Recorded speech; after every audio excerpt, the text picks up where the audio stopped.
Hi hello నమస్తే welcome to our YouTube channel Janavani. Please subscribe our channel. Koratala Siva, Meher రమేష్లకు మనశంకర వరప్రసాద్ గారు మూవీని చూపిస్తే వాళ్ళ మనోభావాలు ఎలా ఉంటాయో కదా అనిపించింది.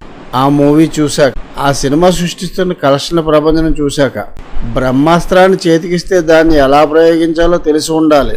లేకపోతే బ్రహ్మాస్త్రం కూడా పూచిక పుల్ల అయిపోతుంది. బ్రహ్మాస్త్ర ప్రయోగంలో డైరెక్టర్ బాబీ గ్రాడ్యుయేషన్ చేస్తే అనిల్ రావిపూడి పోస్ట్ గ్రాడ్యుయేషన్ చేశాననిపించారు. 70 ఏళ్ల వయసులో మెగాస్టార్ చిరంజీవి సిల్వర్ స్క్రీన్ పై మెస్మరైజ్ చేశారు. Comedy, sentiment, emotions, dance, fights, dialogues, what not అనిపించారు. సరైన స్క్రిప్ట్ పడితే ఎలా చెల్లలేకపోతానో మెగాస్టార్ చిరంజీవి చూపిస్తే, మెగాస్టార్ది సరైన సినిమా పడితే దానికి ఏ రేంజ్ విజయాన్ని కట్టబెడతామో ఆడియన్స్ చూపించారు.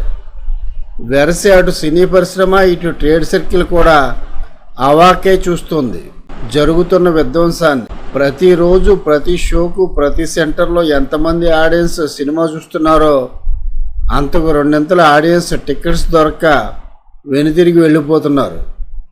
అందులో కొందరు ఇక చేసేది లేక ప్రక్క థియేటర్స్లో ఆడుతున్న వేరే సినిమాలకు వెళుతున్నారు. ఈ సంక్రాంతికి 5 సినిమాలు రిలీజ్ అయ్యాయి. 1-2 సినిమాలు లేకుండా ఉంటే మనశంకర వరప్రసాద్ గారి ప్రభంజనానికి 2 తెలుగు రాష్ట్రాల్లో ఏ ఒక్క రికార్డు కూడా మిగిలి ఉండేది కాదు. ఇప్పటికే రీజనల్ ఫిలిమ్స్లో ఇండస్ట్రీ రికార్డు ఈ సినిమా పేరు రాసుకోవటం ఖాయమే. 2 సినిమాలు తగ్గి ఉంటే పాన్ ఇండియా సినిమాలను కూడా తుడిచిపెట్టేసి ఉండేది.